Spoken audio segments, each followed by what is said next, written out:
Is the head boys basketball coach at McDonald, James Franceschelli. So, Coach, welcome on, and thanks for joining us. Justin, appreciate you having me, my man.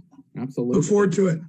So James, for people that watch the show, McDonald boys basketball, has long been a very, very strong program, and you taking over this year. But before we get into this season, kind of walk us through your career and how you got to this point. Yeah, absolutely. This is my 18th year of coaching. 36 years old, married, 2 kids, 5 and 3.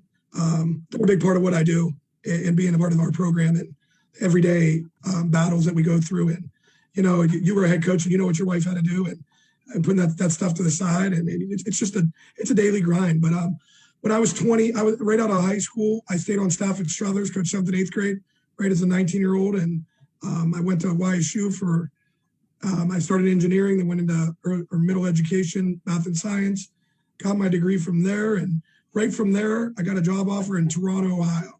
The Toronto Red Knights down on the river. I went down there as a young 24-year-old thinking, I'm on top of the world. I can't wait to do this, be a head coach. And to be honest, it wasn't, I wasn't ready for that at 24. So I spent 2 years there, taught there, decided I wanted to come back home towards Youngstown, came back here and ended up teaching at Beaver Local for 2 years and coaching at Mineral Ridge as an assistant with Coach Cole, Chris Cole, which is now at Struthers, one of my high school coaches. And then from there, I went back to Struthers as an assistant under Joe Safco. And then he had left that year, and I applied for the varsity head coaching job at Struthers. I was there for 4 years, and most of the people that know me and know my story and all that know what I went through. And I resigned for personal reasons that I wanted to get my life together with my family and all that, with some gambling trouble that I had personally. And that's when, at that point, Justin, I didn't know what I wanted to do, if I wanted to coach anymore, what I wanted to do. But the very first conversation I had with somebody was Coach Brazil at McDonald. And he's like, I want you to be a part of this. And at first I was like, man, I really don't know. Sat down with my wife and we discussed it. And then the thing with me is, Justin, when I'm going to do it, I'm going to do it. I'm all in. Yeah. So I made that decision, and man, for him to bring me on in that situation, it was a game changer. And Jeff's been a good friend of mine all my life, a mentor, and to be able to learn from him for 2 years. And I think Jeff had an idea that when he was going to be leaving, he wanted me to take over. And that was kind of how it all happened. And here we are, my first year. To be 18-0 is a special place to be, going into the night at Springfield tonight. And we got some big ones next week. We got Louisville, Struthers next Friday at Struthers. But that's a little bit about my background and who I am and all that good stuff. Yeah, I appreciate you sharing that. And, a lot of times people don't like to get in their personal lives, but, that's a huge part of coaching and the family and the culture and all that stuff. So I think you're doing a great job with everything you're doing at McDonald. And like you said, 18-0 this season. You guys have had a lot to overcome this year with, first of all, being in Trumbull County and not being able to play till after the new year. You're taking over for Coach Brazil, who's had a great career, and you're also trying to replace a top 10 all-time scorer in the state of Ohio. So, talk to us a little bit about that and, some of your guys and I guess just the whole process throughout the year. Yeah, it started when I got the job in end of May, June, whenever it was there, that we knew we were in a quarantine at that point. It was COVID and not really a quarantine, but we weren't able to do much. So that's when I pieced my staff together. And I'll tell you, a lot of people probably don't know much about my staff, but I really believe they're one of the best young staffs around. I got Tyler Spencer that came over from Niles and JFK to be my varsity assistant. Paulo DePasquale, a young guy that was at Struthers with me, coaching middle school. He came over when I came with Jeff. He came on staff with us in the JV. I kept him. Then I brought a really young kid that's been great for us, and Andrew Carbon, played for me at Struthers and played at Mount Union. So it's been, one thing about us is we're really bought in on what we're doing, and the players know that, so they're bought in. But early in that process, it was tough. We didn't know what we were going to be able to do. One of the things we did a lot of was Zoom meetings and getting to know our guys before we actually got on the court. And we did something pretty cool. We brought in some special guys from across the country to speak to our guys in Zoom meetings. And we had Luke Wallet, which is a local guy that had an NFL, and then, he got mixed up in some bad things, and he spoke to our guys about that. We had Eric Devendorf that played at Syracuse come on and talk to the guys, and he was unbelievable just about life and the steps that you take to succeed in life and I think all that stuff in the off season, we did some listening with a kid by the name of Dylan Schmidt in Struthers. He has his own gym, and that bonding stuff is what I'm about, the culture, building that family and getting your players to trust in what you're doing. I don't think we'd be 18-0 or where we are without all that stuff happening. But then, like you talked about, we take we get that month off to start the year, which was the hardest thing there, Justin, was trying to get these guys to believe that we were going to have a season. Right. And our administration at McDonald did an unbelievable job. We didn't practice till December 22nd. That was our first practice after that month off. We played our first game December 23rd. So, yeah, we a lot of schools didn't go back till January 4th, but we wanted to get into the swing of things and get going. And we thought, we'll just learn on the job. We really will. So we've gotten 18 games in, and we're going to get all 22 in as long as nothing happens in this next week is where we're at. So it's been a process. It's been different. And in all my years of coaching, it's been the most trying to stay healthy, believing in staying in our bubble outside of basketball, all that stuff. But with that said, the tradition at McDonald. It's about winning. These guys believe it, and the community believes it. Look at the girls program. I mean, they're 16-2, number one seed. It's just contagious, and winning is contagious. And the community has really bought into what I've done. And me and Jeff, we're different people. They know that. I talk to Jeff once or twice a week. I really do, even more sometimes. And very seldom we talk about what I'm doing at basketball. We're just friends and talk about, if I have a question to run by him, we do that. One of the other guys, and a lot of people know I run a lot of stuff by, is Joe Fueline at Struthers. Yeah. Joe has been a mentor of mine. I mean, he was my coach. We've been more than a coach. He's a friend of mine. He really is at this point in my life. And those guys mean a lot to you when you're in this position, when you need somebody to turn to and talk to about basketball and what your program's doing. So it's been good, man. We're excited about these next couple of weeks and getting the tournament and playing at home all the way through, as long as we can keep winning. So it's been good. Yeah, that's fantastic. And I love that, talking to other guys that, have maybe some knowledge that or insight that can help you out in what you're doing. So let's talk a little bit what you guys do as a team.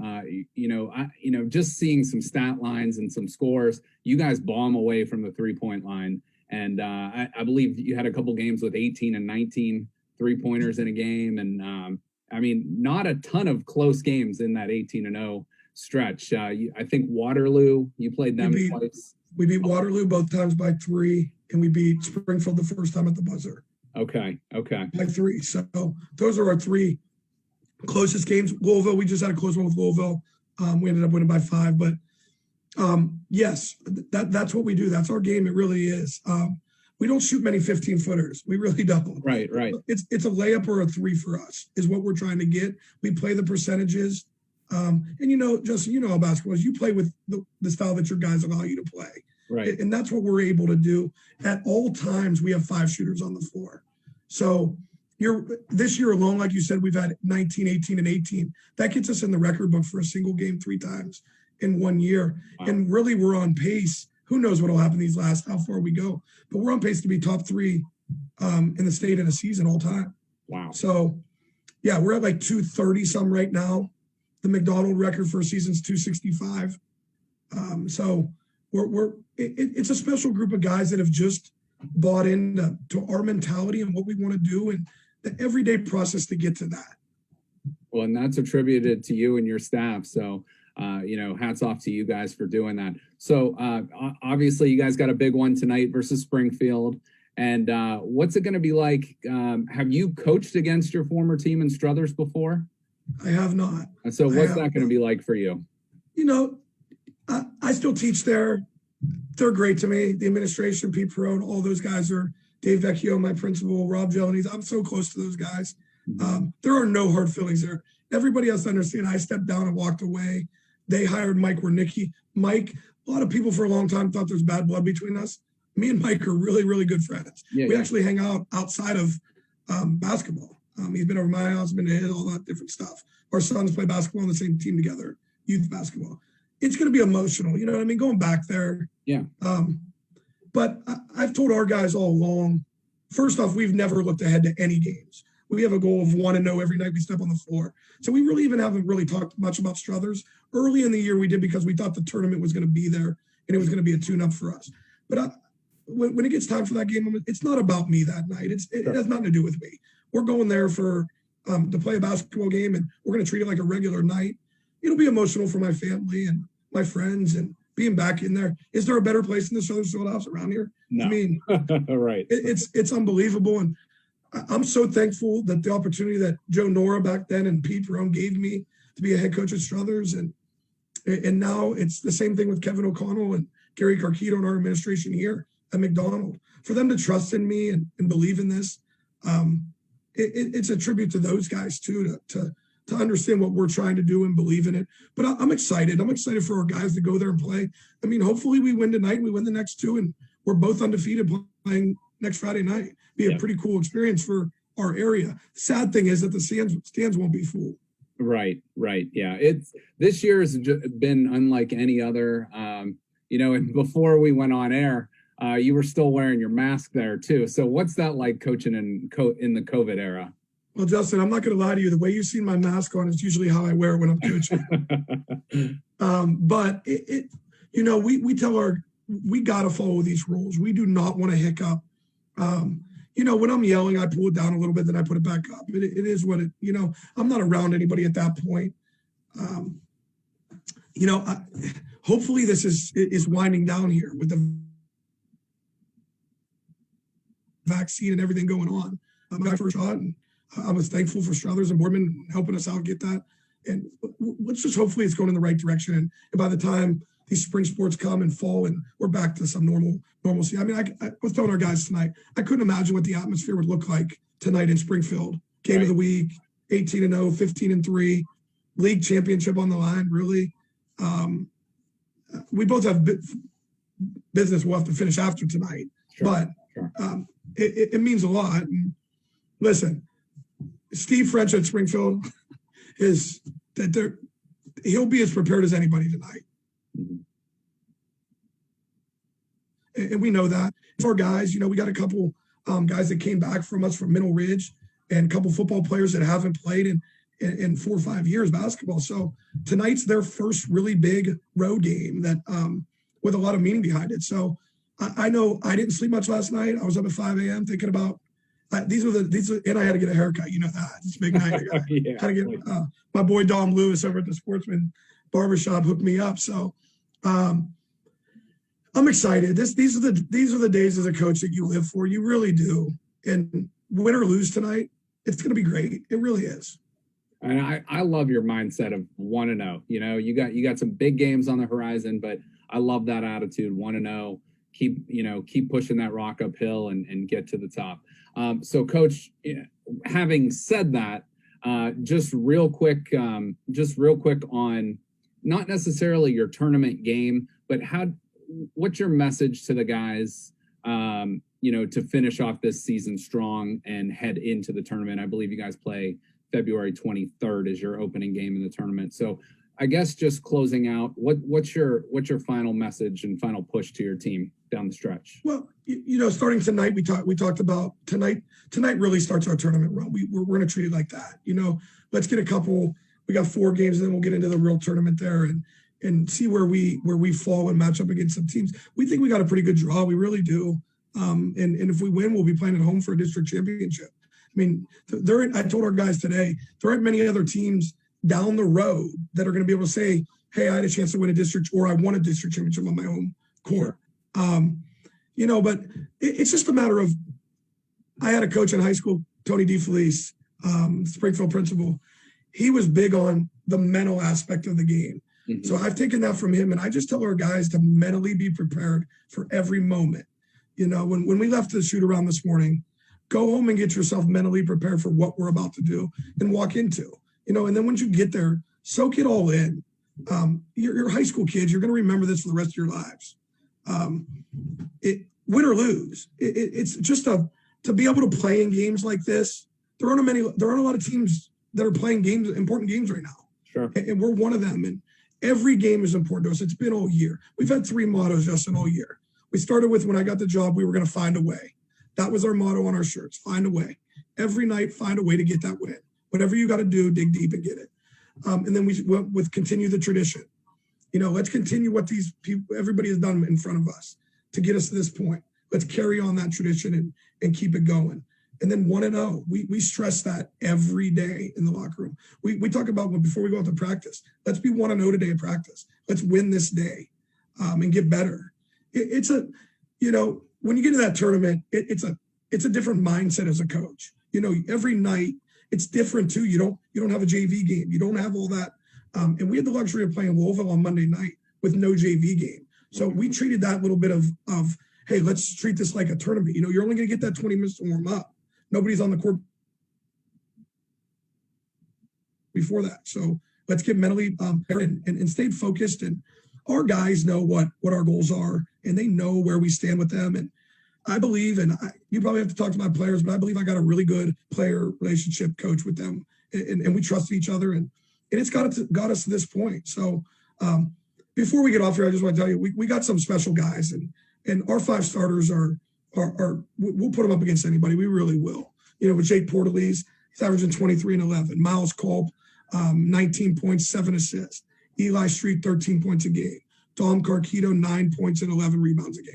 And Anthony Ragazzina, 7 points a game. Then we got 2 other seniors, Dominic Shadle, Caden Crown, that come off the bench because huge minutes. Those are big football guys that have had tons of success over at that level. They brought it over to us.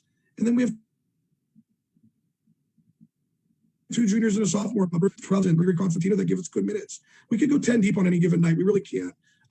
Some games we play 5 guys. Some games we play 6. It's just a matter of what we need that night. And the one thing I'll say is I've had 0 issues with anybody complaining about anything all year. Some guys, they get very few minutes, but they're our biggest cheerleaders on the bench. That's what a winning culture is about. And these guys have bought in, and here we are, 18-0, playing for a league championship tonight. Well, again, Coach, I just want to say, first of all, thanks for coming on, and just watching, kind of watching you from a distance and seeing what your program's doing. Hats off again to you, because you're running a first-class program, and you've taken over and you've overcome adversity. So continued success and best of luck to you guys going forward. Justin, I appreciate that. I appreciate your show, man. We really like it, and I'm excited to hear my lifelong best friend coming up pretty soon on your show. Yeah, Pat Birch. Me and Pat are we text back literally every day, back and forth. We were texting this morning. So happy for him and what they're doing over there. 3 years in a row, conference champs. Oh man! And at a time where 4 or 5 years ago, he didn't know what what was going on there. So right before I got the Struthers job as the head coach, I was minutes away from joining Pat on staff. So me and Pat are great friends. His family means the world to us, and I know he feels the same. And Kristen, his sister, everything she's gone through, God bless them, man. It's been unbelievable to see her progress, and I'm so thankful for them. Absolutely. Well, again, and everything Pat's done, everything you've done is attributed to your personality and what you guys bring to the table. So, Coach, thanks for joining us, and hopefully we can talk again soon. Anytime. I appreciate it, Justin. Thanks, Coach.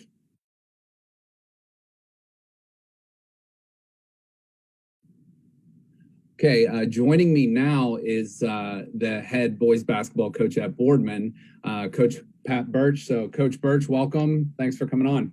Hey, Justin, how you doing? Thanks for having me. Appreciate doing well. Pat, obviously I've known you for a long time, and you guys had just probably the most storybook season you could have had last season. One of the best of all time in Boardman. So transitioning from that to this season, you guys lost 9 seniors, including an all-state player in Derek. So talk to us a little bit about like what that's been like and how you've transitioned from kind of replacing all those seniors and your new class this year. Yeah, I mean, like you said, what a great group. Those guys were such a big part of our success the last couple of years. And a kid like Derek was, kind of a once in a decade type of kid that came through. So we knew it wasn't going to be easy, but also knew there was some talent, within the groups coming up and the seniors that were kind of waiting around for their turn in the junior class that has had success really all the way through. So it was just figuring out, all right, how are we going to put these guys together? And, as a coach, like you're looking at June, right? Like that's right. going to be our month. We're going to figure it out.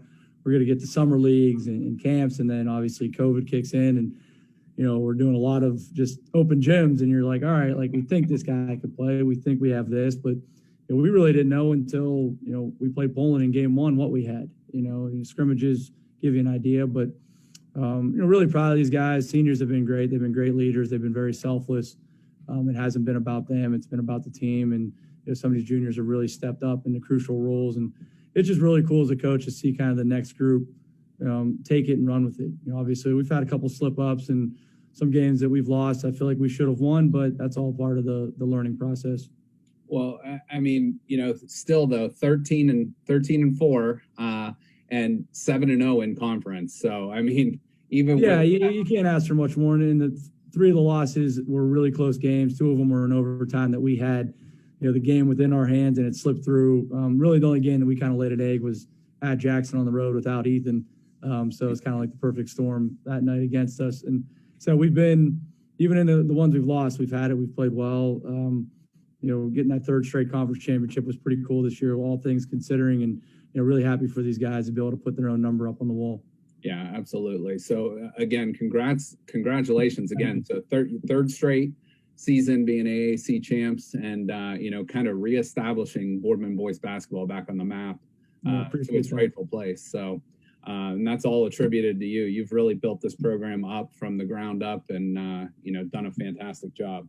Well, I appreciate that, but I'd be lying if I said I didn't have really great people with me. We've had really good assistant coaches over the years that have helped me build this, and then take it to the next level and kind of replace our staff this year. And these guys have done a great job, getting these kids ready to play game in and game out. And said you never do it by yourself, that's for sure. No doubt. So let's talk about these new guys. You mentioned Ethan, so let's talk about. A lot of people notice Boardman with the twin towers. I hear a lot of people call them Ethan and Trey, but I talk about those guys and talk about some other contributors on your team. Those 2 have really been our 2 main focal points this year. Obviously, with their size and skill set. Ethan draws a ton of attention. Everyone's double teaming him, triple teaming him. He gets fouled about every time he touches the basketball, and he's still produced, and he still is our guy that we're going to go to and lean on. Trey is kind of a Swiss Army knife for us. He does a little bit of everything. He'll handle it. He'll play on the perimeter. He'll rebound. He's a kid that's just scratching the surface, I think, with his ability. He's got a lot of steps to take, and he's going to really, I think, open some eyes next year as he continues to grow and develop. Some other seniors that have really stepped up. Spencer Smith has been very steady for us all year. You know exactly what you're getting from Spencer every night, and that's really reassuring as a coach. Tyven Tresco has played a very solid role with us to be a stable piece every game. DJ Evans is another senior that's come on the scene this year that really good defender. He plays extremely hard. He could score for us when we need him to, and he's been a big piece, throughout the year. Marco Stiliano, Dorian Bell have been great teammates and great locker room guys that have contributed, in some important games. Then you get to that junior class that, there's some talent there and there's some guys that have stepped up this year. Seth Cervelo was a kid that we didn't know what we'd get out of Seth this year. And, we had an injury and kind of reworked the lineup a little bit when Ethan went down and gave him the ball at point. And he's done a really good job. He's been steady and he can shoot the basketball. He defends his butt off every possession, which is really what we love. Luke Ryan's been, good and had some really big moments. Anthony Hightower's really coming on. Ben Alvarico has had really big moments for us. So I'm just proud of these guys for stepping up and taking the opportunity. That's awesome. So Coach, just looking at your bracket, I believe you guys have a first round bye, and yes. Then so you're the 9 seed overall. It's a little bit bigger bracket this year than in the past, and you're going to take on the winner of Lake and Hoover. Yes. I think that game's going to be Saturday, the 27th. But before we get to that, what's kind of your message to your guys as the season kind of wears down towards the end and heading towards the tournament? Getting kind of wrapping up the conference championship last night was a big first step. We wanted to have that underneath our belts. We still have one more conference game that we're very focused on. We want to make sure we could try to get through the year without a conference loss. That was a goal coming in. And then from there, it's just using this last week of games to continue to get better at what we do, try to fine tune some things. We're working on some adjustments offensively. To be our best version in a couple of weeks is really where it's at. We have 2 more weeks to get ready, and then you're in that do or die situation. So you really got to be the best that you are at that point. That's very good point. You mentioned the potential opponents. I mean, that bracket in general is just, it's crazy. As a 9 seed, technically kind of like a 3 seed in our bracket, so to speak. You look and you have Lake, Hoover, Green, and University School, who are all really good basketball teams, and it's like someone's going to come out of that side of the bracket. I think we got a chance to do it, but we're going to have to play really good basketball. I mean, whether it's Lake or Hoover in game 1, we beat Lake on the road by like 5, I think it was, in a really good game. We lost the close one to Hoover at home, so we know like that's going to be a battle. I mean, you don't play a Federal League team without going through a battle. So I think our guys will be ready, though. I think we're prepared for that type of game. With the bigs especially, and playing a half-court game, I think we're ready for that. So, okay. And I know personally, you guys, you and your staff always have your team prepared for any challenge they're about to face. But one challenge coming into this year that no coach has ever had to face has been COVID. So, how have you guys sort of?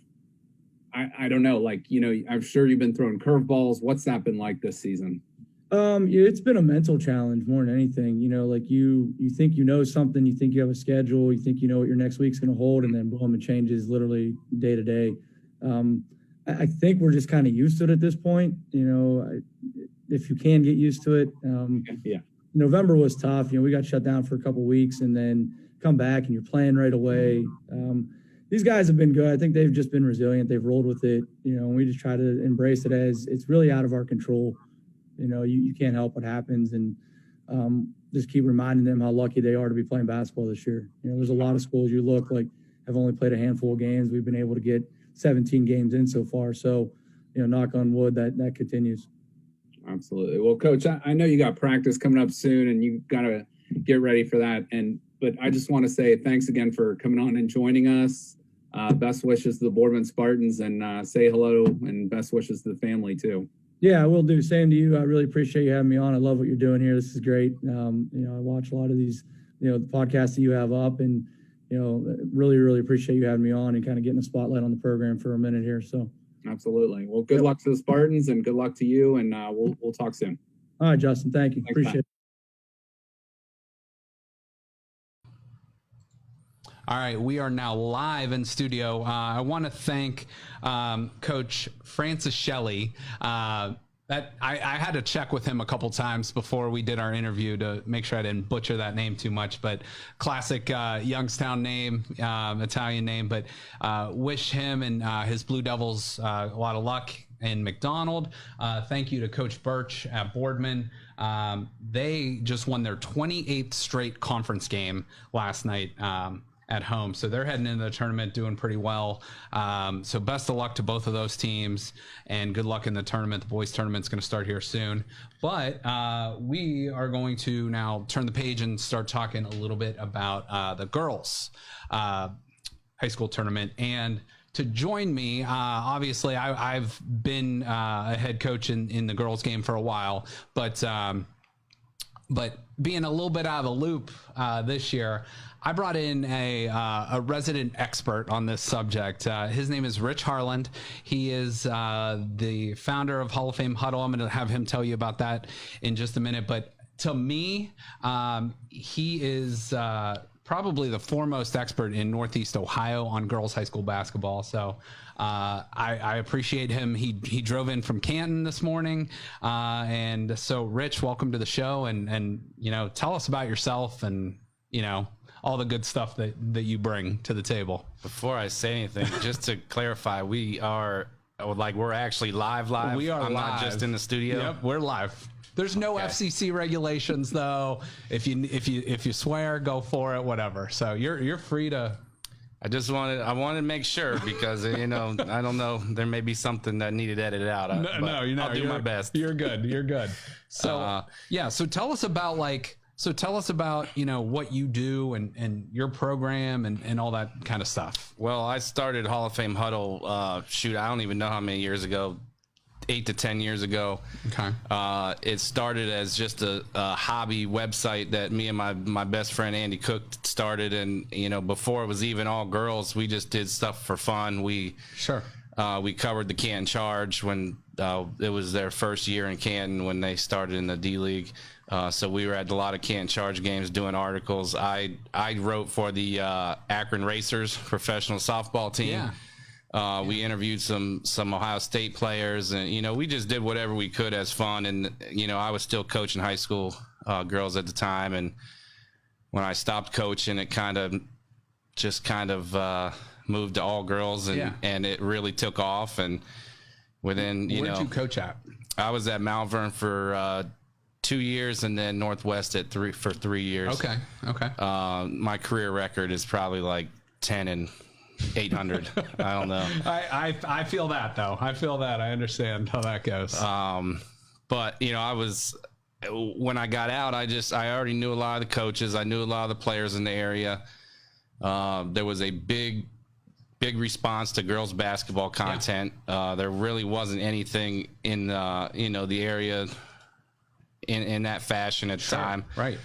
My mom used to live in Birmingham, and I went down there for Christmas for 10 days one year, and people were messaging me on Twitter asking, do I know this score, or am I going to any games tonight? And I'm like, man, like I just left, and people are already wondering where I'm at, or what's going on with girls hoops. And so I just kind of went with it. While I was down there, I made a schedule for the remainder of the year. I followed it, and ever since it's just I after about 1 year of that, college coaches start calling me, getting my input on kids and who I seen and who they should know. And then I started doing events. My first college showcase was in 2014.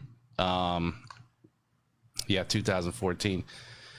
We had it sold out with 80 kids. We only had like 23 college coaches, which is still great. I mean, there's not too many events that have 23 college coaches. 23 sets of college eyes on you as a player. That's fantastic. And you said that was just right at the start too. Yeah, that was first year. As of last year, we had, I've had as many as 160 kids at the events. But at the last event last year in the fall, we had 120 kids. Wow.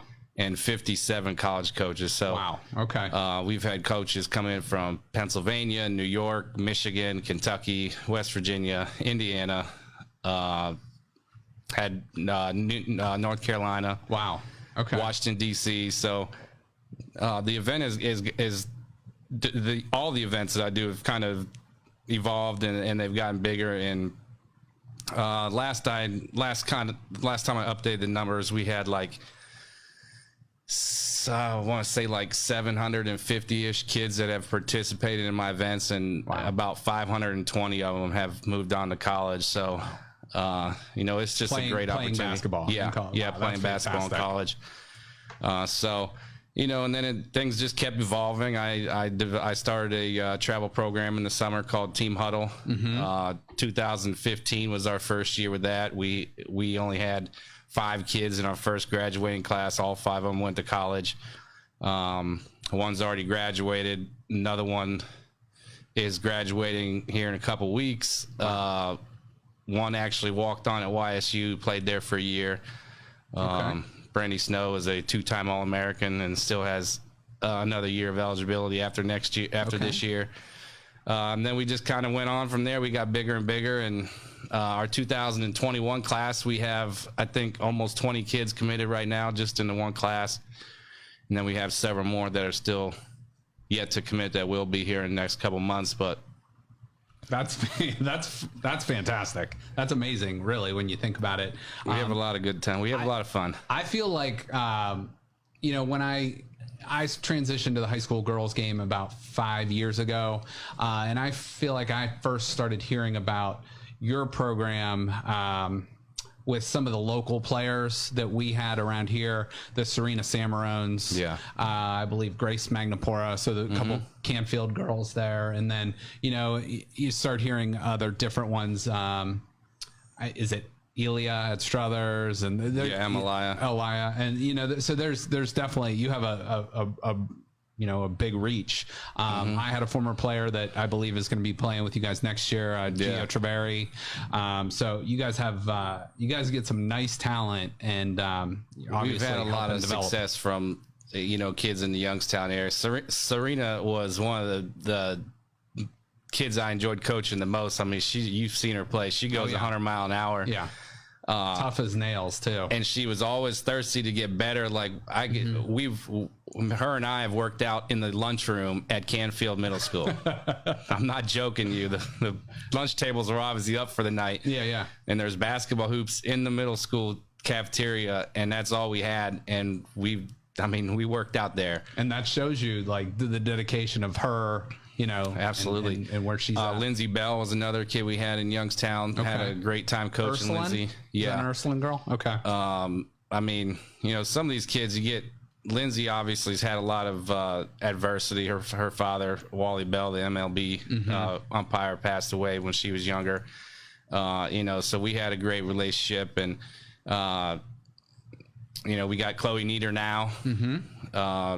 In Elia, we had just some Struthers kids, Faith Stiletto. I can't remember having any bad experience with any Youngstown kids. Every one of them. We had some Poland kids, Bella Gaidos, Sarah Burry when she was much younger. All these kids from Youngstown, they don't really have anywhere to play at a high level. There's AAU programs around, but they don't offer, what these kids that want to play in college need. And, so we get some good ones that come out and come play with us. So.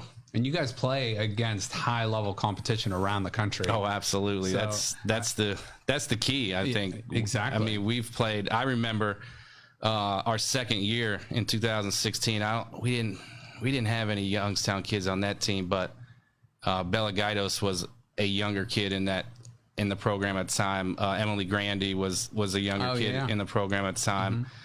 But on that team, we didn't have any. We played the best team in the country, the Tennessee Flight. And it was on the main court in the KBA down in Lexington at the biggest tournament in the world. Okay. And we certainly were overmatched. I remember, I always tell the guys, hey, we want to play in the best bracket you'll put us in. We got there, we were in the top bracket, and not only the top bracket, but the toughest pool in the top bracket. And the guy that runs the event, I seen him when we got there. He's like, if you can keep it within 50 of Tennessee Flight, I'll consider that a win. Okay. And we had a loaded team. That Audrey Tingle was my point guard. She leads the country in assists right now at West Liberty. Wow. Grayson Rose went to Northern Kentucky. Angie Troyer, who's averaging 25 a game at ODU. Rachel Chezar, Chloe Shrezny from Salem.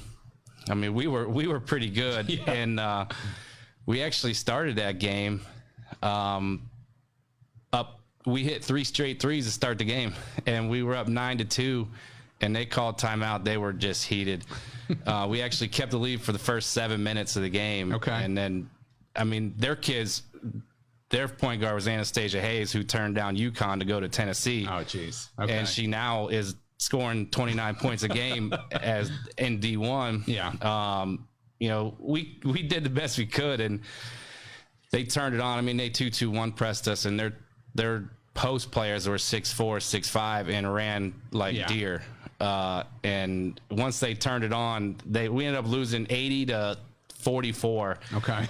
But Hey, you kept it within the 50. we definitely kept within 50. It was a great experience for our kids, and none of them will ever forget. We still talk about that game. Like, everybody in the building was rooting for us, and there was no way we could have kept it up, but we did the best we could. That's awesome. Well, I think, like you said too, and we've talked to, it's obviously you want to win, but when you're playing against higher level competition like that in the long run is only going to make you better. No one likes getting beat up by 30 plus, but if you're playing the best team in the country or just elite athletes, that's going to do nothing but push you to get you better. So absolutely. Sounds like what you're doing in your program. I mean, we do it everywhere we go. We even if we don't have a team that can compete. 2 years ago, we actually had one of the best sophomore teams in the entire country. We won the Battle of the Borough in the top bracket of the sophomore age group, and some of those kids, Zoe Miller's going to Bowling Green, Morgan Yoder's going to Ashland, Taylor Strock, Cedarville. Danny Volotich was on that team from Western Reserve. I mean, we beat the best teams in the country that weekend, and that's just how we do it. Even when we can't compete with them, we're out there giving our best, and it shows because our kids go to the next level. We've had 70 kids and counting in 6 years move on to the next level, and like I said, we got kids in the top 20 in the country in scoring, rebounding, assists, steals in the entire country. So when our kids, they're already prepared at the next level. They step in as freshmen and they're already ready to go. So and that's we lose quite a bit in the summer, but in the long run, our kids win. So it sounds like you guys are in that not rebuild but reload sort of category. And hopefully us here in Youngstown we can provide some talent to get you guys over the hump in some way. For sure. I mean, we got Gia coming. Gia, just for me last year, started most of the season as a freshman. Incredibly fast, incredibly athletic, super skilled. I think she's trending upward. Hopefully she'll be able to help your guys' program. And great personality. That kid is just hilarious. So. That stood out to me. The first time we met and talked, it was like, she wasn't shy. No, not at all. She came off as a kid that was going to get along with the teammates very well, very easily. I mean, right now her confidence probably isn't real great because she's not playing as much as she probably should. I don't know what's going on over there, but hopefully whatever was going on this year, we can have her first summer and she'll get back to Boardman and that coach isn't going to be able to keep her off the floor. So, that's our goal. And I just tell her, just keep playing hard. I remember having a conversation. She got moved down to JV for whatever reason, and to me that's just asinine. But I'm not there in practice every day, so I don't know. But I just said, hey, if you got to play JV, literally play as hard as you possibly can, and that's all you can really do. So hopefully next year looks different. Yeah, and I don't know necessarily her stats or what she was doing on the court, but I know that kid will bring it, when she's on the court. She will, and she's feisty too, so she will get after it. So let's transition here and let's talk a little bit about this tournament that's going on. So the girls started, I believe, February 13th was the first opening weekend of the tournament. So we got some local teams in there. We're basically going to focus on the Northeast brackets because that's kind of your wheelhouse. I know a lot of the teams. I mean, this is the 330 show. So. Exactly. So we'll talk about the Youngstown teams, but we'll get in the obviously, teams like Glen Oak and, I know they're not maybe as high up as they've been in the past, but, they've made it to state the past 2 years, haven't they? And no one expected it last year. So we'll get into teams like that, maybe some sleepers, and, maybe we'll venture out around the state as well. So, Mario, if you don't mind, could you throw up that bracket on, we're just going to kind of talk over it. So where's Mario? Mario's in the back. Mario's in the back. So he's running things behind the scenes. So let's start in this Northeast sectional district bracket. And, this is the one I'm looking at it. Boardman, was knocked out by Louisville, your hometown. we got Canfield that moved on. I believe Austintown Fitch was knocked out. But looking at this bracket, you got the traditional, I don't know if I want to say blue bloods, but you got your Stowe and Stowe's in there. You got your Warren Hardings in there. Canton McKinley's in there. So what's your initial thoughts on that bracket? I mean, this is honestly, this is a collision course for rematch for McKinley and Stowe. Okay. Stowe they were out for almost a month. Like some of these teams, they had to quarantine for 10 days or, a week or 2 weeks. Stowe was out for literally a month. Okay. Once Summit County went purple, their whole school shut down all the sports. So, I mean, there wasn't like a 10-day contact period. Right. It was done. So they really have been pushing to get games in. I think they ended up getting in maybe 19 or 20 games. Okay. And they had like 17 games in 30 days. Which, that could go either way. They could have got beat up and, worn down, but I don't think they have. I think they haven't got any injuries that I know of. Okay. And they did play McKinley early in the season. They were coming off a 10-day quarantine at that time before they got shut down for a long period of time. But McKinley pretty much took it to them. I mean, they handled them. They beat them by double digits at McKinley. McKinley's playing really well right now. I don't think they're going to have any problems with Louisville. Warren, I think that's going to be a tough matchup for them because Warren does have Birch and a couple of those other kids that bring good size and athleticism. Warren has surprised me a little bit this year. Just looking at some of their scores last year, they and I can attest to it. They were just rolling last year. They were rolling teams by 20, 30, sometimes even 40 points a game. And this year they seem to be in a lot of tough matchup. So I don't know if it's the quarantine has kind of, they weren't able to play until after the new year. So I don't know if that's affected kind of their rhythm. But yeah, seeing them as the 8th seed. And I know this is a larger district bracket, but that surprised me seeing how low they were. Well, I mean, there's a lot of great teams in that district. True. That's true. We'll get to the other ones in the other brackets, but I was at the Stowe Warren game last year in the district finals. McKinley is a good matchup for Warren. They're not a great matchup for Stowe, just because Stowe is very fundamental. They control the game. They defend like crazy in the half court. So that McKinley Warren game it's going to end up being at McKinley. That's going to be a heck of a game. I mean, there's going to be probably a lot of points scored. Both teams look to get up and down the floor quite a bit. They have very, very similar styles. I don't think McKinley is going to be able to take advantage of the matchup like Stowe does. Okay. Because McKinley is also not really disciplined, or they'll put up with a lot of mistakes as long as you're getting up and down the floor scoring points. So Perry Canfield game tonight should be a really good one. Canfield has already went to Perry and lost. At the time Perry was playing well.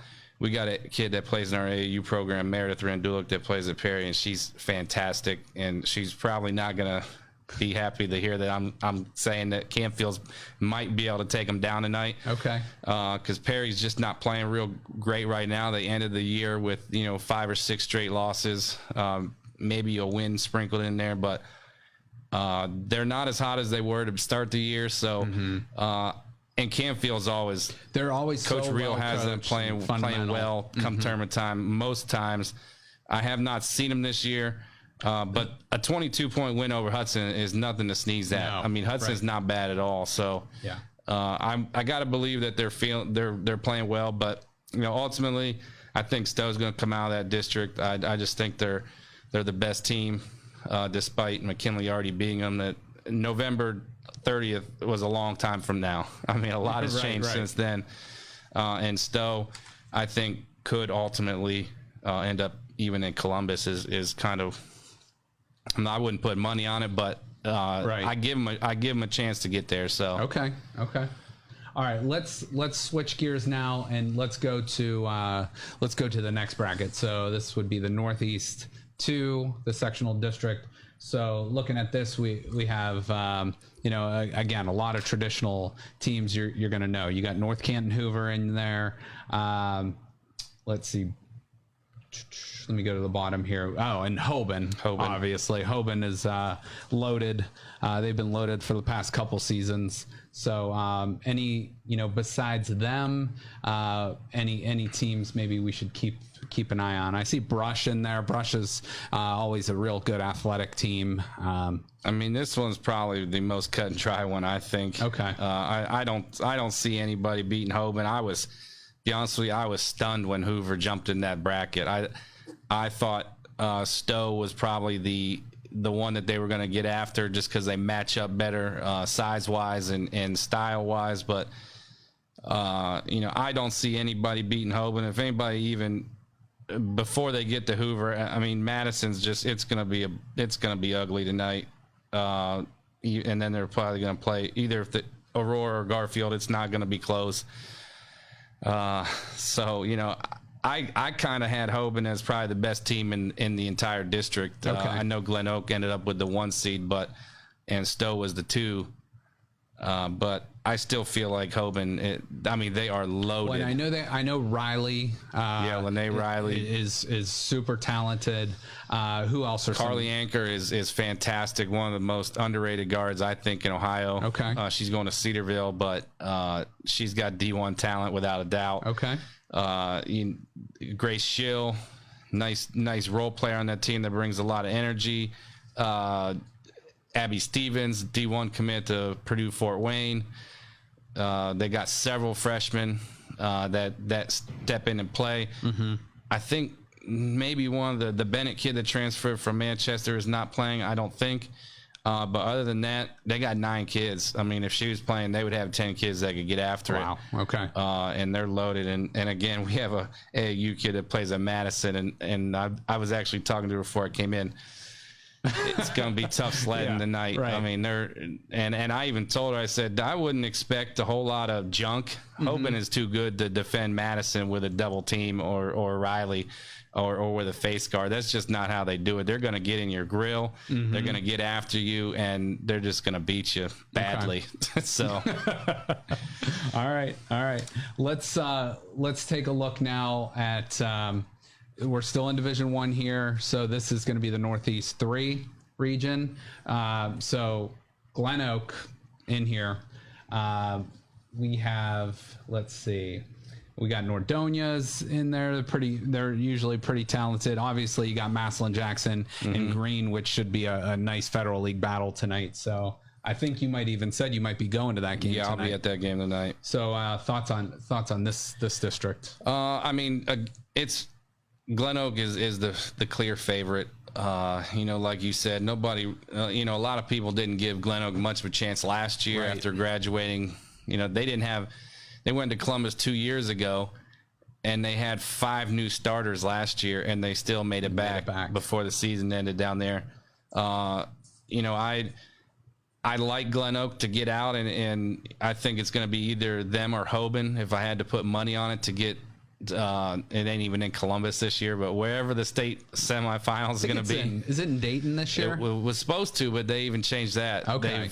Nobody knows where it's going to be at right now. It has not been announced. Who knows what they're going to do? But Jackson had a shot. Coming into the season, they were one of the top teams. Lauren Pallotta, who I consider their best player. She plays our AAU program, so people might think I'm biased, but I don't really care. That's all right. She's probably their best player. She tore her PCL, so she's out for the year. Okay. And then even one of their other top players, Lena Patabanla, had a bad ankle sprain, and she missed quite a few games down the stretch. So they're kind of limping into the tournament. Mm-hmm. They actually lost to Green at the end of the year, the regular season, and then that shocked a lot of people. But at the time, they were without both those players. Sure. Lena's back should be 100%, I would think. So I think that will definitely change the complexion of the game. I think Jackson will win that, but I don't think it'll be easy. And then they got to play Nordonia which that's going to be a battle as well. I could see Jackson or Nodonia moving on, but I don't see either one of them beating Glen Oak. Okay. Okay. Yeah. Then that's fair. I mean, my goodness, Glen Oak year in, year out. I mean, Jackson did take them to overtime. Mm-hmm. It was part of their losing streak at the end of the season. They took Glen Oak to overtime, but Glen Oak's a different animal come tournament time. And Paul Waggerly will tell you that, things change and they tighten things up. I am a little concerned with their depth. They don't have hardly anything coming off the bench. They got a really good top three, but they're 4 and 5 kids. They really need to show up to get out of regionals and even make it if they plan on winning any at the state level. If they get there, the depth will come into play. But they got a point guard, Breezy Williams, and a post player, Jordan Weir, that are very, very good, and they're a good combo. And then Anaya Hall. So their top three is really good, but I think it's going to take more than those three to get them past Hoban or Stowe, and then even further if that happens. But that just shows how good they are year in, year out, that they, if they're only 5 or 6 deep, to show how talented those girls are to even be talking about the potential of getting to regionals, let alone state.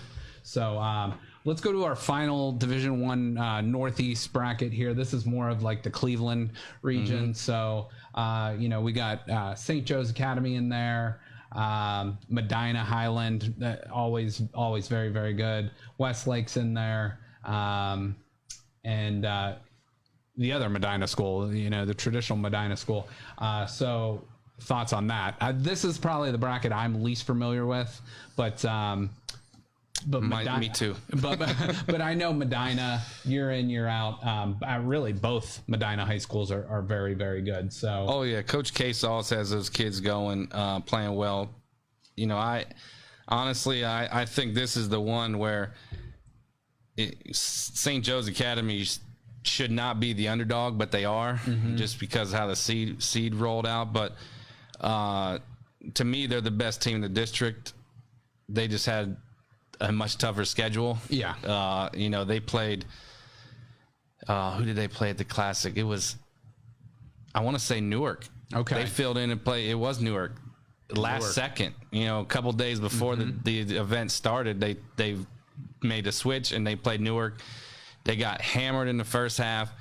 But as that second quarter started winding down, they started adjusting to it, and they actually played them really well in the second half. St. Joe's is a very good basketball team. They got Ellen Neitzel, great 3-point shooter. Both of her sisters play at Akron. Okay. Ava Haddad, post player that. I went to a game earlier this year to see him. She had a Dennis Rodman game where she had no points and 15 rebounds. That's awesome. Those are the players on your team that you truly love to play with. They don't care about stats. They just want to do whatever they can for the team and help you get after it. And then they played Mags, and she had 20 and 8. So I mean, she is capable of having different type games. It just depends on what her team needs at the night. Sure.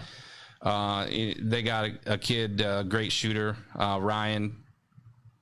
I seen him play Mags the first game. They lost, they didn't. They beat Mags. She had 5 threes in the first half. The kid can shoot the heck out of it. So I got St. Joe's coming out of there. Okay. So I would say going to regionals, St. Joe's, Glen Oak, Stowe, and Hoban. I know aside from St. Joe's, it's the top seeds, but I honestly felt like Stowe, Hoban, and Glen Oak were the top 3 teams in the district. So and, I mean, nothing wrong to go chalk, especially this year on a quarantine crazy year. So let's switch up and let's go to D2 now. Okay. And we'll obviously focus more on our region here, but in this, some of the local teams we got in this one. Let's see, we got, Lakeview's in this. Lakeview's, obviously not extremely talented this year, but they're still in there. We got Struthers in there that won their game against Edgewood, and they're going to be playing Canton South. Salem is always year in, year out a very scrappy, tough team that has some nice players. So Salem could make some noise in that bracket. Let's see, who else do we got? And then, Kenston is going to be a tough out there. So, and Perry, I mean, Perry's loaded year in, year out. So, so I guess just thoughts on this bracket overall. I mean, this one kind of is, I'm going with Salem and Perry as the top two teams. I just saw Salem play last night. They beat Marlington. You know, they have a lot of depth and they have a lot of talent. Yep. I mean, their season was all over the place. I think they only ended up with like 16 games because they had so many games canceled. They had a Youngstown loaded schedule, and a lot of the teams around here were either shut down or quarantined quite a bit. So I mean, they had a helter skelter year for sure. Perry, like you said, they're always loaded. They've actually lost a couple games late. I think Cornerstone Christian they lost to, and then Mags they lost to. But I still feel like they're the best team in the district. But I'm not counting out Kent South. I mean, they're on paper. I don't think anybody's going to predict them to beat either of those two teams, and they might even have some trouble with Struthers. You know, Struthers is not a bad team. You know, Coach Nieder. I'm actually headed over there after we get done here to see Coach Nieder and his daughter Chloe plays for us. You know, Canton South has a knack for like knocking off good teams, and I'm not going to count them out. They actually beat Salem 24-20. Oh wow! Earlier this year, and that's only one of I think 2 losses for Salem, maybe 3, and they're a top seed in this bracket. They beat West Branch twice a couple of years ago, and you know it's just for some reason. Coach Leeser has them kids ready to play, you know, the best teams, and occasionally they can knock one off. At this point, it's going to take them knocking off Perry and Salem, which is a tough route to go. But I'm not counting them out completely. So okay, still going with Perry or Salem out of this one. All right, let's go to the next one here. This is the Northeast 2 in Division 2. And I was actually on your show the other night, and you had Coach Blanche from Poland on. And, you know, I love Coach Blanche. He's just a good dude. But they're going to be one of the favorites probably coming out of this bracket. So I guess, you know, I see Marlington in there. I see Cardinal Mooney in there, and Cardinal Mooney might not be the most talented team, but I love the way they play. They are always defensive oriented. They can surprise you and hit the 3 ball, and they're gonna fight you tooth and nail. Whether, you know, they knocked off South Range last year at the end of the season when South Range got on their run, but they are always a very, very good team. Coach Baker does a good job with them. So I guess just thoughts on this bracket as we look at it. This one is probably I'm going with Poland. I know I think Poland is a clear favorite here, but this is going to be an incredible district. You know, with Poland, Marlington will make it. West Branch will certainly make it. You know, and then whoever wins Mooney and West Geauga. I have not seen Mooney. I saw West Geauga play once. They got a lot of talent with the Hocevar sisters. A sort of sleeper team, aren't they? Because they haven't played a ton of games. They have not played much. That whole east side of Cleveland area was shut down they didn't even start till middle of January. You know, so yeah, they have lack of experience, but their head coach is not coaching this year. He took the year off to, you know, out of caution for the COVID, but you know, they could beat anybody really, but I don't know, you know, with the only playing 9 or 10 games, that's gonna hurt them. The game I seen them play, they just weren't. It was against Madison, and they were certainly better than Madison head and shoulders, and they just didn't play like it. So, you know, I don't know what's going to happen there, but another Marlington West Branch game is never a bad thing. Yeah, right. That's a huge rivalry, and both teams are very good. I would not want to be playing a Walt DeShields right now. No. West Branch is on a win streak, and they're down. They're definitely down from what they're used to having, but I remember, like, we played them last year, and I want to say they were 6 or 7 deep at senior. They had 6 or 7 seniors that were really, really good. And, you know, obviously that team made it to state, and it took a last-second win over Poland to get to that regional. But I think once they got to regionals, they sort of coasted. But, yeah, like you said, Coach DeShields always has that team ready to go. And and you can never. They're truly going now. count them out. They're on a win streak, and that's one team that I would not want to play in the tournament. Stadoulis has Marlington playing very well too. They lost to Salem last night, but they still got to share the league. Sure. And they're having the best season they've had in many, many years. And he's a great coach, so that'll be a great one. And I'm still sticking with Poland. I just think they're just so tough, and Coach Blanche has them playing really hard all the time. So in Grisdale, I don't think she wants to end her season earlier than it needs to be. Exactly. So, yeah. her career actually. Right. So yeah, and she, I'm not familiar with a ton of players in this district outside of our local schools, but seeing Jackie Grisdale play and coaching against her and talking to Coach Blanche and just knowing that Grisdale family a little bit. They're just that basketball runs through their blood. Yeah. So that will be very, very interesting to see what happens with them. So we'll keep an eye on the Bulldogs. All right. So switching, we're probably going to go in this next district again, Northeast 3, Division 2. Shaker Heights, Laurel, my goodness, that team every year. Sorry, I probably have your papers. This is we're going through 16 different brackets here, so we really don't even need to talk about this district. No, it's going to be Laurel all the way. Laurel is going to just annihilate people all the way to the final. So let's just go with that. We'll just skip this one here then. All right, so District Northeast 4. Again, this is a little bit of mostly the Akron, Cleveland area. So any teams in this that you can see? This is going to be another. It's Northwest of CVCA all the way.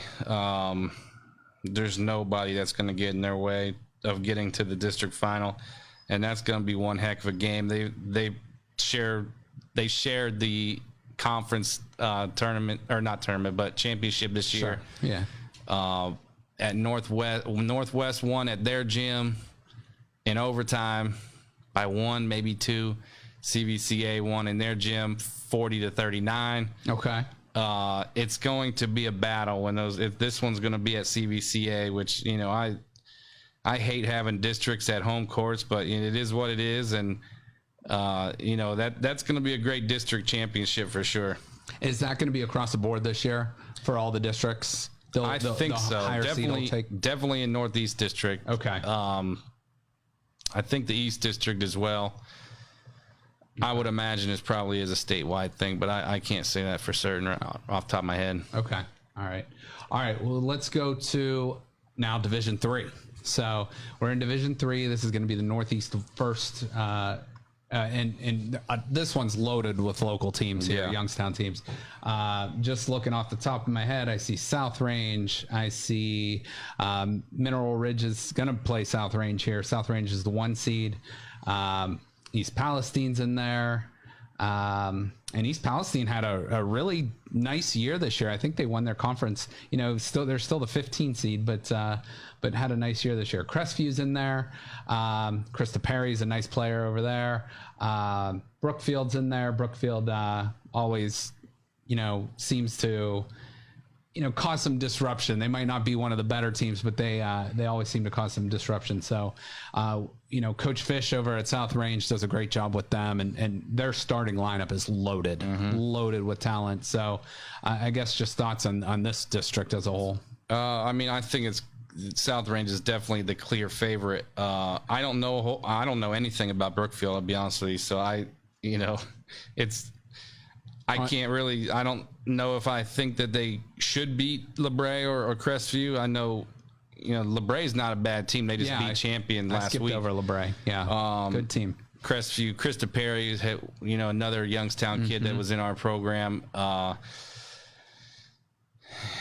I would love this. I actually really want to see Jenna Reppert from LeBray play in our program too. I would love to see that game. I don't think I'll be able to get to that, but that's going to be a battle. I think either one of those teams could beat Brookfield. Okay. However, like I said, I don't know a whole lot about Brookfield.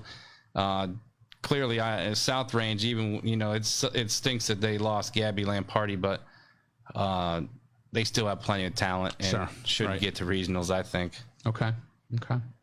All right, and Coach Fish is one of my favorite people in the world. He's been on my show twice. Okay. And he never disappoints. Well, I saw, I mean, he always, you know, and I've only coached against him one time, but, you know, I love that South Range program is fantastic. And I love everything about it. I love the people that run it. I just think it's a well-run organization over there. They're from their AD down to their coaches. But so he breaks out those he'll break out some even some cowboy western boots. Yeah, I mean, if you all yellow suit, if you've never matched up with South Range and you didn't scout him pregame, you know, you might be surprised when you see Coach Fish on the sideline there. And I know he would never toot his own horn, so I'm going to toot it for him. That guy is as selfless as they come. Like, I do a lot of things, and some of them are just, you know, as simple as I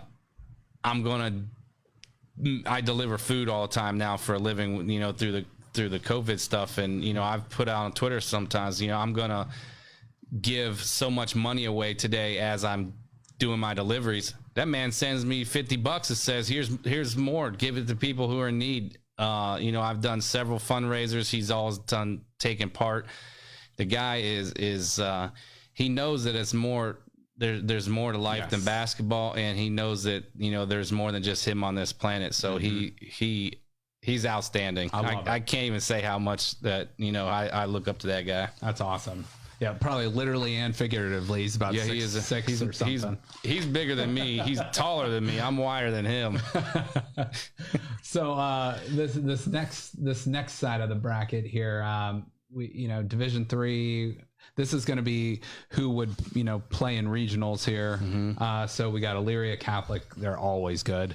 Yeah. They're in there. You know, this is more of the Cleveland side of things. Chippewa's always good. Chippewa's very good. Independence, I see in there. So, and that should be a nice matchup, Independence and Chippewa. So I guess, you know, this not being so local, but you know, some of our local teams might go against us. Any teams that stand out in this to you? Honestly, there's 4 teams here that I think, and I don't know, there's 5 teams that I think could win it. I don't know a ton about Independence. I know a little bit about Warrensville Heights. It's a athletic team that just loves to score as many points as possible, press the whole game. Elyria Catholic, obviously, they're not as good as what they have been, but they're still solid, have still played a good schedule. You know, so Elyria Catholic, Warrensville Heights, Norwayne is very good. I mean, the Tuslaws of the world and Chippewas, they've played them and competed with them. And then you got Independence and Chippewa at the bottom. They're just, I think any 5 of those teams have a shot. So it's not one that I can call. Yeah. No, that's all right. Especially this year, it's got to be. Besides, Denny Schrock would call me out if I said anybody besides Chippewa. So I'm just gonna plead the 5th. All right. That's fair. That's fair. Now in this side, now we're gonna go to Northeast 2, Division III. So some more local teams in this one. Ursuline's in this one. And Ursuline's one of those teams that, you know, sometimes they come out and they're a little flat, but sometimes they can come out and they can truly beat anybody on any given night. So, Youngstown Liberty is one of those teams too, that can come out if they're on and they're hitting on all cylinders, they can beat just about anybody. So I like that matchup, Ursuline and Liberty. I'm looking forward to that one. That looks like that's going to be played on Saturday. Champion again. They graduated a ton of girls last year, and they really I think they won their side of the AAC this year. So well, they're definitely the traditional winners from this area to go to regionals. They've been there the last couple of years. You know, Garrettsville Garfield, I think, is set up to make a nice run. Okay, they got 3 really solid players. Grace Mills, a senior. I think she just scored her 1,500th point. Wow. Then Jenna Smith, a junior post player, and Sarah Seaman, a junior guard. I couldn't imagine anybody in this district having a better top 3 than Garfield, but As you know, it takes more. You know, Right. it's a team effort at this point, and you know, you may not have the best top 3, but you might have 4 through 10. So Yeah. Sometimes those teams win, but I don't know a whole lot about Liberty. I know they just beat Kirtland, who's a solid team. So, you know, and they were 4 seeds lower. So they got to have something. I mean, I would still keep my eye on Champion too. They're, you know how it is. You can, if you're a winner year in and year out. I mean, it's you got to beat a team like that. Absolutely. Yeah. Every year it feels like, you know, these certain teams, you know, whether they had a good regular season, average regular season, even a bad regular season, they make noise in the tournament. Yeah. And it's because of, you know, tradition, program, coaching, all that stuff. So real quick, we'll hit on Northeast 3, which is Division 3. Again, we won't spend a whole lot of time on this one, but I see Waynedale in there. Waynedale's without one of their best players right now. I think they're trying to get her back on the floor. Kelsey Wolf, excellent 3-point shooter. One of their best 2 players. So, you know, if they don't have her, that changes the complexion of that team quite a bit. Tuslaw's down there, and they're very solid. Waynedale beat Tuslaw early in the year, but, you know, again, Henry Cobb is one of the best coaches in Northeast Ohio, and, you know, he's had experience D1 girls at Lake, coached at Canton South for many years on the boys' side, and I can't count out Tuslaw at all. I do believe it'll be a Tuslaw-Waynedale matchup, but we'll see. Okay. All right, and let's go to the final one in this district. This will be Northeast 3, and did we get to that one? Nope, we're good. We're good. We made it through that one. So actually, I don't have that one. Let's switch here to Division 4 now. So I'm going to skip the East bracket because, well, let's see. I don't believe we're gonna skip this one. Yeah, that's a little further south. That's a little bit further south than us. Let's go to Northeast 3, Division 4. And it doesn't matter because Highland's beating all those teams anyway. And Highland, my goodness, if Highland was in Division 1, could they make a run? Oh, absolutely.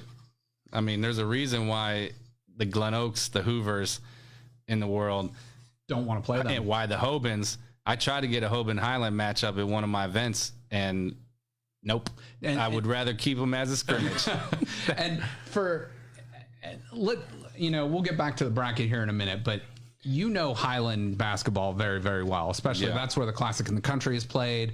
And they are a traditional, I think they may have the most wins in the entire state of Ohio in girls basketball all time. I don't quote me on that, but I think that's probably true. But what is it with Highland that makes them so, being a very small town, but just loaded year in, year out? Well, it starts at the younger ages. I mean, they get the kids involved and they do things to help the kids skill develop properly. If anybody who goes down the Reese Center, they got metal clamps on the side of the wall where they put rims at 5 or 6 feet. Okay. So their little kids can practice shooting with the right form. They're not worried about them making, 3-pointers on a main 10-foot basket. Exactly. They get them all lined up on the wall, and they're shooting and practicing proper form on a 6-foot hoop, which is tremendous. And when they get to high school, every one of them can shoot the lights out. They keep them involved. They just so focused on every little detail. I mean, skill development is absolutely the top priority. I've sat in. I'm very good friends with Dave Schlaball, the head coach, who's retiring this year after 30 years, 5 state titles, I think 15 state appearances. And Coach Kuzi, the assistant, coached in our AAU program for 3 years. Really good friends with him. But their attention to detail is insane, and it's unmatched. And people would a coach, if you went and sat in, you would be like, "What the hell?" I don't have time to do all this stuff. Yeah, exactly. But they do it, and when their film sessions, every detail. their skill sessions every detail. Like they teach kids how to slide and get loose balls. So where they're not just jumping on the floor like a fumble, they're able to collect a loose ball and keep possession. Like they practice that. They practice every little detail.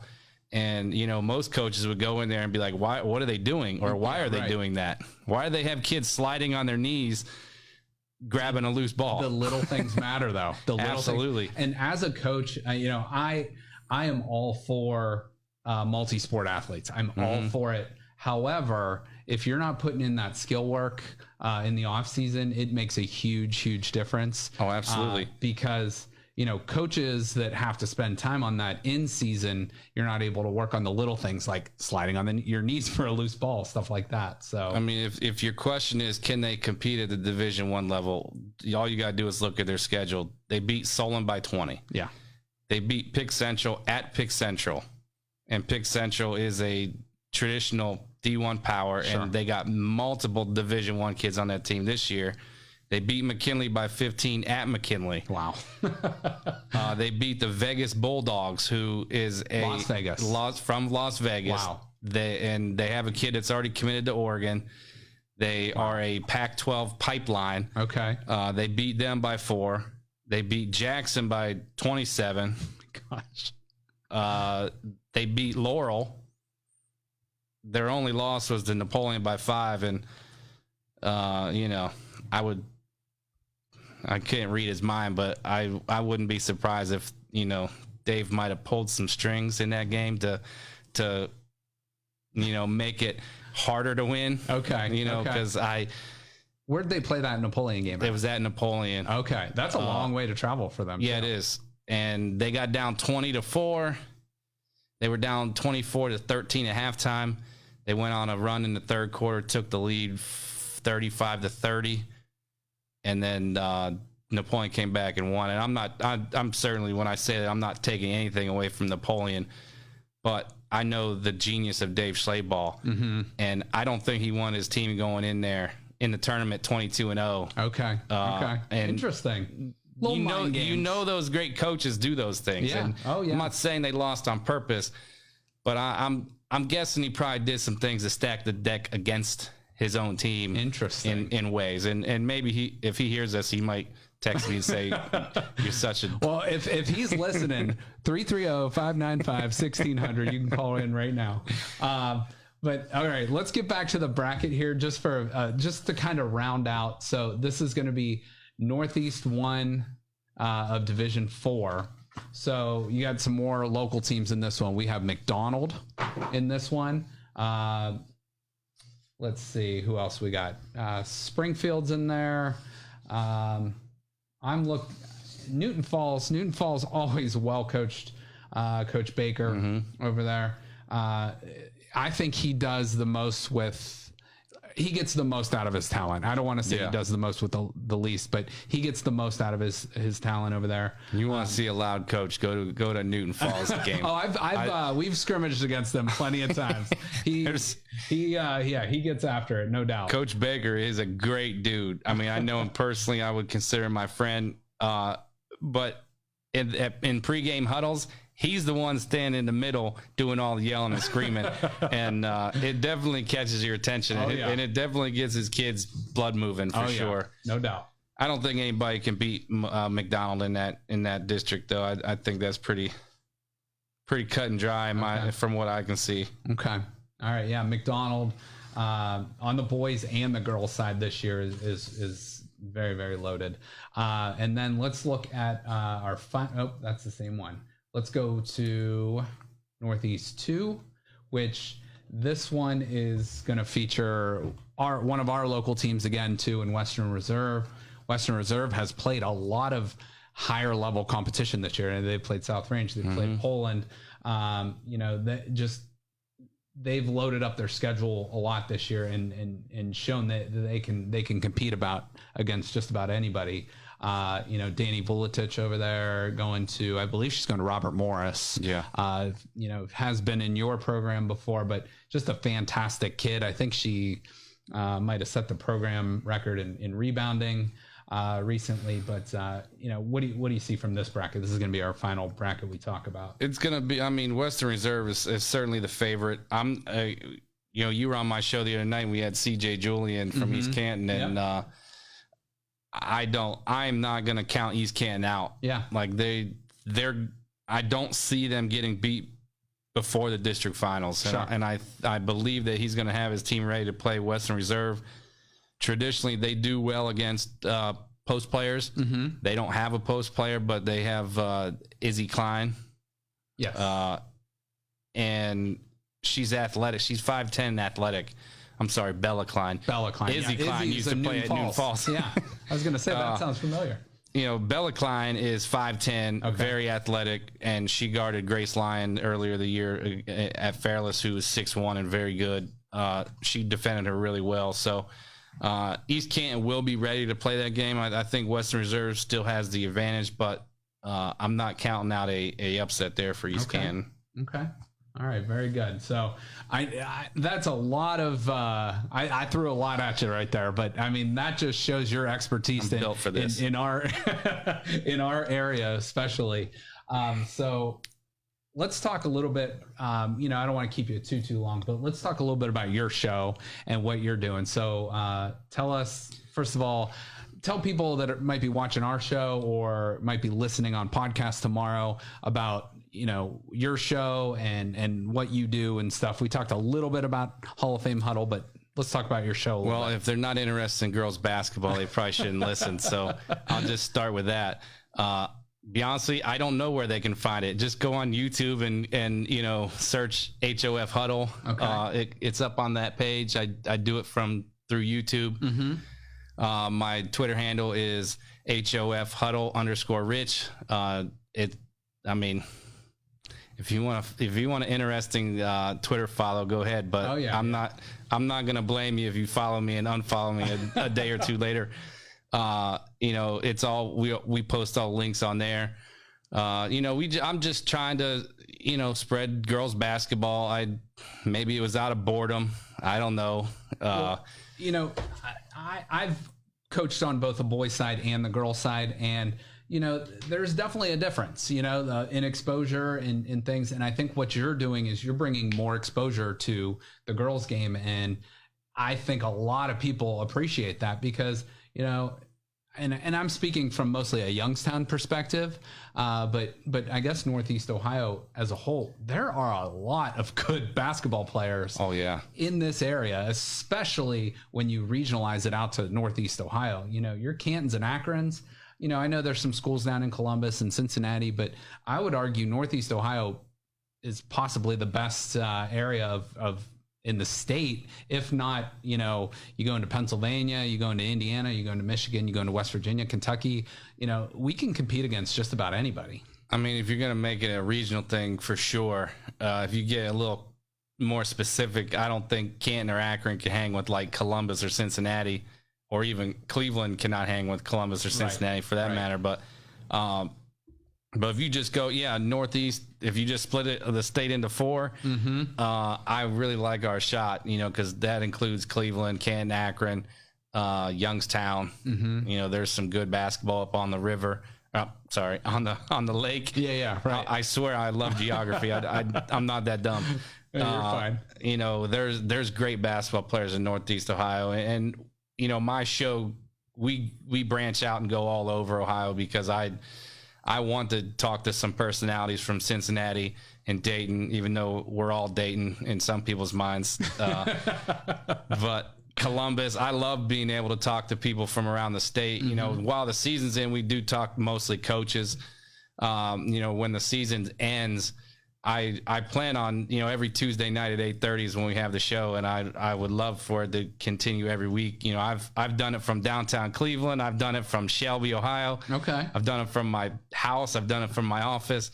It can go on the move, so I don't plan on it ending. Okay. But, hopefully I don't even have to take a 1-week break, but well, there's always I'm not as professional topics. as this. I mean, when I walked in this place, man, there's just so much technology. I got a computer, a podcaster, a $350 pair of headphones that I don't even like.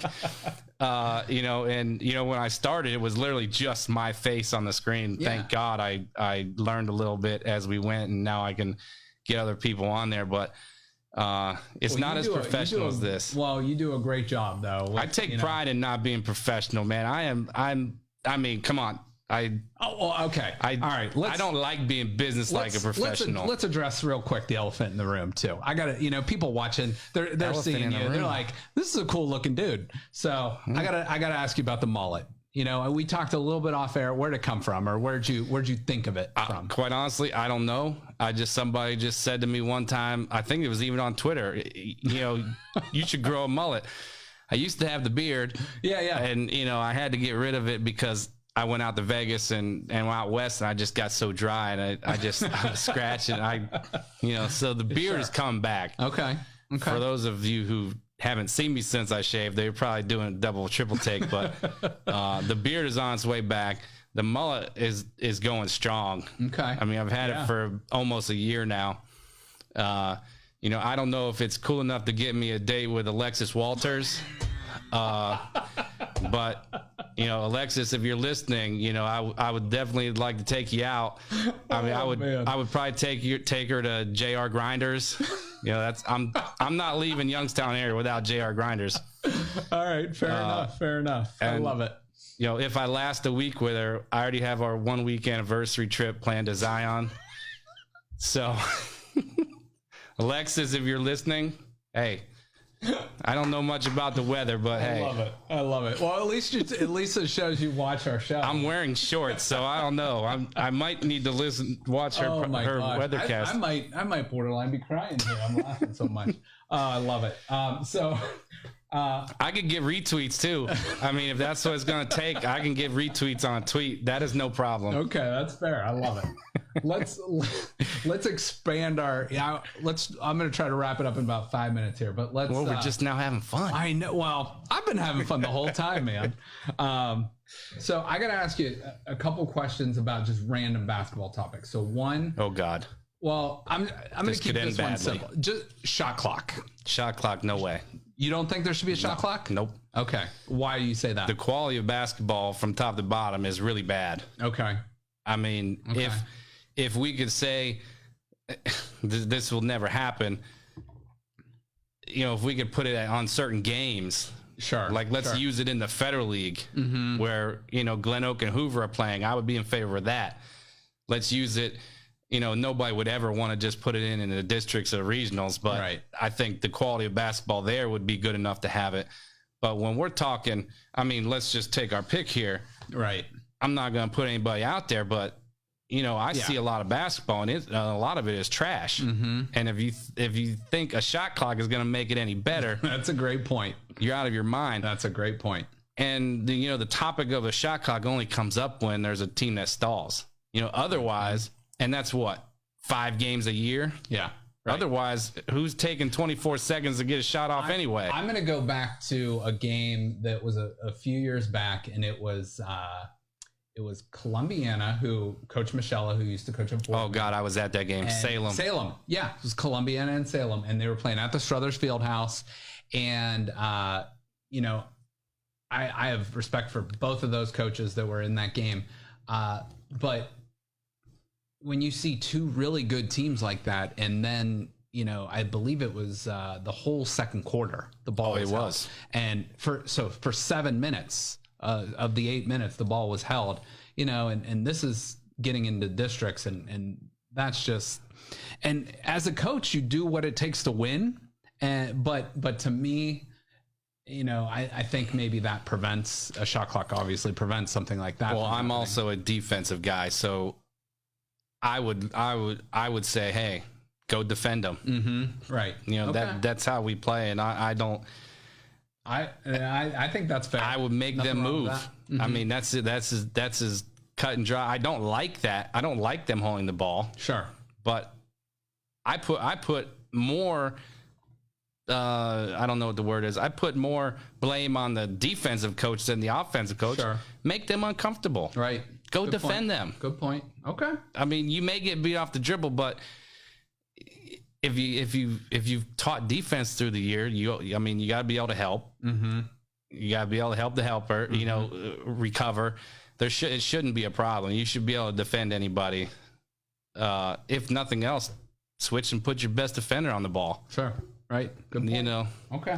The con to it I see is especially a lot of athletic departments that aren't funded correctly already. Oh, absolutely. The cost of, I mean, just installing a shot clock. Plus, let's be honest, you got to have somebody smart enough to do that. Good point.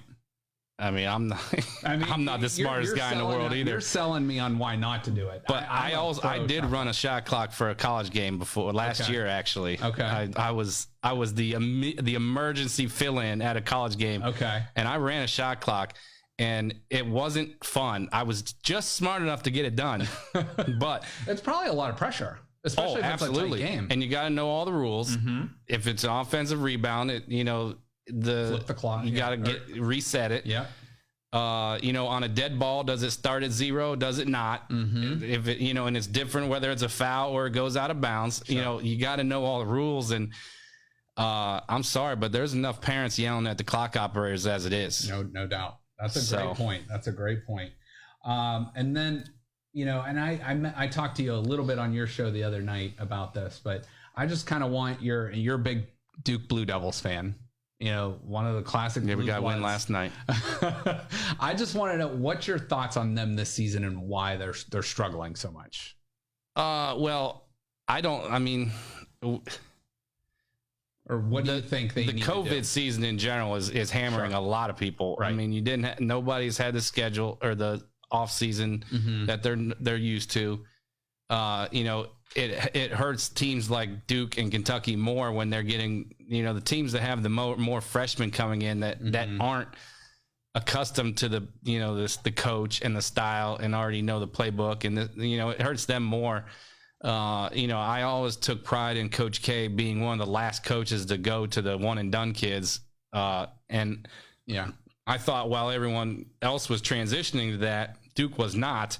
They had a couple years where they were, successful because of that. But now you just don't have any choice, I don't think. Sure. So they have transitioned to that themselves, and it's hurting them. I lost a little bit of respect for Coach K, and some of the stuff that happened early in the season where they lost a couple non-league games, and then now all of a sudden you don't want to play non-league games anymore. Come on, man, be a competitor. That's all I gotta say. The only issue I had really with Coach K this year was when he called out that student reporter. I think it was oh god, yeah, that was terrible too. That kind of drove me nuts. That was terrible. It's a college kid, So. And it pains me to say that because I do love Coach K, and I'm a Duke fan. One of the best that's ever done it. But those two things, the student reporter and kind of canceling the non-league schedule, I didn't like it. So hopefully they get in a tournament. You would think that a team like Duke, if they could at least get a couple wins and get over 500, ESPN's not stupid. They know who these people want to tune in and watch. So hopefully that gives them a little bit of an advantage. But man, I don't see them going very far, even if they do. True. Okay. And then you're a Cavs guy, Cavs fan. Oh, love Cavs. So season ticket holder. Tell me, they're on a major West Coast swing and they're going through a tough time. So I guess I want to know your thoughts on, I guess some of the young core guys, but also some of the guys that you think might be on their way out, such as an Andre Drummond, such as a Kevin Love. So I guess just thoughts. I hate that we got to get rid of Drummond. I really like Drummond. I think he could contribute. I guess the writing was on the wall when we traded for Jared Allen. It sucks that we got to get rid of him. I know it does, because I really like him, and I think he came in ready to play and was getting after it. When his minutes went down recently, I guess he got a little attitude, but that's nothing new I'm actually listening to the audiobook, 3 Ring Circus with the Lakers from 96 to 2004. And oh my goodness, Kobe Bryant punched a dude in the face. I never knew that. Samaki Walker, he punched him in the bus. So I guess the Cavs problems are minimal. Right. As anybody who follows me on Twitter knows, I'm a huge Colin Sexton fan. I thought he was a superstar from the get-go. I got harassed and ridiculed and everything in the book because he shot like 37% as a rookie, and now I don't think he's been playing great recently, but overall this season he's playing outstanding. He's a scorer, straight up scorer. And if you have a chance to get a dude that's just a dog, like just don't back down from anybody, don't care. You have to have players like that. My favorite video is that one from him in high school where that kid like looks at him and then he just stares right back at him and the kid looks away. Yeah, that's gonna live on the internet forever. I think it's time for Love to go. I don't like it, but I think it's time. I mean, when's the last time he played? It's just while we can maybe get something for him, it's probably time, and maybe he does want to play for somebody that's a competitor, but. Love Larry Nance. Not a huge fan of Garland. I think he's playing a lot better this year than he did last year, but I'm just not sold on him. Yeah. Who else we got? I dislike Jetty Osman terribly. Who else? Jared. I love both the guys we traded. Yeah. For the Nets, Prince and Allen. I think they're both great. Wingler came in, while he was not injured, showed a little something. I think he could be a solid bench player. Man, that's got to cover it. Yeah, and I mean, I think half of the guys, if they were on JaVale McGee, yeah, he's a scrapper, man. I can't help but to like JaVale McGee. He's just a goofy dude, but you gotta like him. But yeah, I think half the Cavs' problem is all their money is tied up in these guys that aren't even on the court right now. So. They're going to have to trade, hopefully bring in some young assets, but it's looking like we're going to get at least another top 10 pick.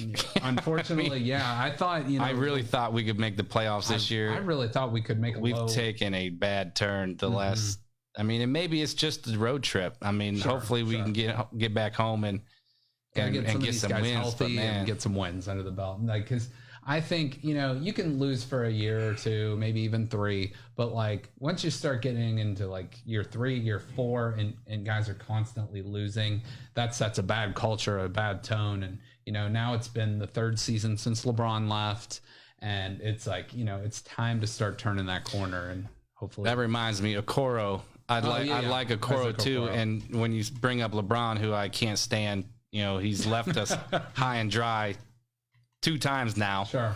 I would have no problem with him leaving if, it was something, every other superstar in the world gets somebody in return. Sure. Right. Or their team gets something in return when they leave, except for the Cavs twice.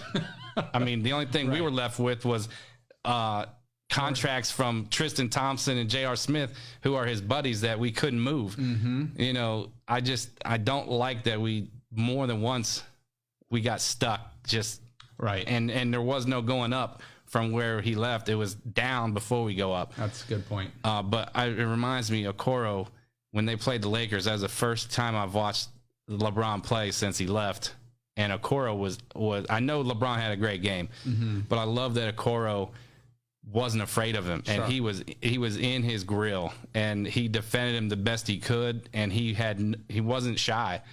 So I think Okoro's got a little bit of that chip on his shoulder that Sexton has, and if we can get a couple more of those guys, sure. I think that's what you need. I thought we were going to be all right this year, but okay. I'm keeping my season tickets unless they trade Sexton, then I'm out. Okay, all right, that's fair enough. All those jerseys I got of Sexton, they better not go to waste. How many you got? I have 3. 2 of them are autographed. Okay, all right, very nice. I didn't buy either one of them. Oh, okay. I actually got to meet him when he was a rookie. Okay. A player of mine, her dad, Lou Vitantonio, I don't even want to know. I don't want to say what he is because I don't know, but he runs the Cleveland Auto Show. Okay. And they had Sexton up there when he was a rookie, so nice. he knew how much I liked him. He invited me up. I literally got to meet him and talk to him before he went out to sign autographs at the auto show, and very cool. Signed some pictures for me and a jersey. Very nice. And then on the way out, Lou turns around and says, "Rich," and he threw me another jersey that was already signed. So nothing wrong with that. Lou's my guy. Yeah, that's cool. Very cool. Well, Rich, first of all, you drove in from Canton in this awful weather. Man, I deliver food every day for a living. This was a piece of cake. Well, I just want to thank you for, first of all, taking time out of your day, driving down here, and, again, being a great ambassador for girls basketball in the state of Ohio and around the country, and what you do. Like you said, over 70 girls in the past 6 years have gotten to college through your program, and hopefully those numbers keep going up. So, well, I enjoy being able to reach more kids than just my own. That's they're clearly not mine, but right. I hear what you're saying. Just being able to help kids across the state, even some out of the state. My showcases that if I had to pick one, AAU would probably go. Okay. Not that I don't love it, but I really enjoy being able to get to know more people and help more people. Thank God I don't have to choose, but we have a great 22 class it's gonna be our biggest class ever. Okay. So I'm really excited. Any showcases coming up that you can plug a little bit? I actually, in March, we're pretty loaded. Me and Caleb South from the Dayton area are running the All Ohio camp. And it's top-notch kids. We're only taking 60 players. Okay. We have about 30 right now, kids that have Division I offers. Some of them have a lot of Division I offers. Some kids that have some Division II offers. And then some other kids that are right outside that will or should have offers. Just get some coaches' eyes on them. Yeah, so that's March 14th, and like I said, it's very selective. You can't just register and get in. You have to apply. We look at highlights and what your offers are, what you may have earned in the previous year or two. Okay. And then we decide from there. But then the following Sunday, March 21st, is the NWO showcase in Toledo, Ohio. Last year we had 60 kids and 32 college coaches, which a 2-to-1 ratio is unreal. Yeah. It's unheard of. We're going to have more kids this year and hopefully more coaches. With everything going on, you just never know exactly. But then March 28th is the NEO showcase, which is the one. It's only the second one I've done in the spring, but I've been running them, every year since 2015 or 14. And that's the big one. Last year we had 57 coaches for 120 kids.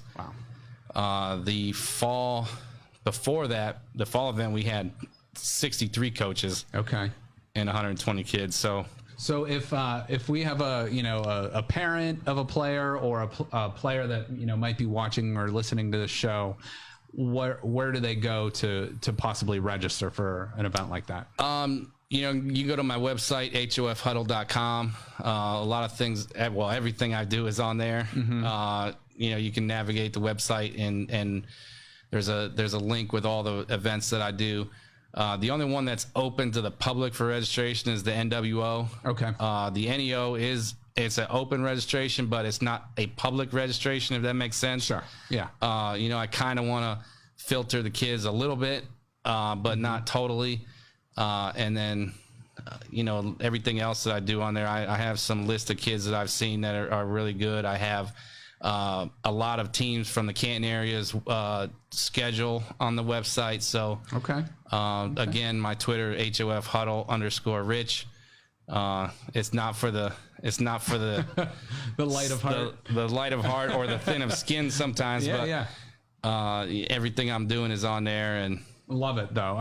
You're a great Twitter follow. You're an entertaining dude, and we appreciate all you're doing for our high school programs around the state. So, are you going to make sure Alexis Walters watches this? I can't promise. I'll send her a quick message, but I can't promise. She might be watching now. I don't know. I doubt it. So so again, Rich, thank you. Alexis, hey, you heard it here from Rich. So. If I got references, I got plenty of kids that will speak highly for me. Whatever it takes. I love it. All right, guys. So that's going to be our show for today. Everybody have a great Thursday and weekend, and we'll be back next Tuesday. So everybody have a great day. Thank you for listening to this show on Youngstown Studio.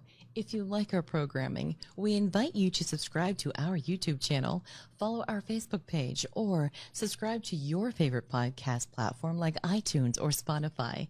This is original Youngstown content, and we would appreciate you sharing the videos and the word about us. Thank you.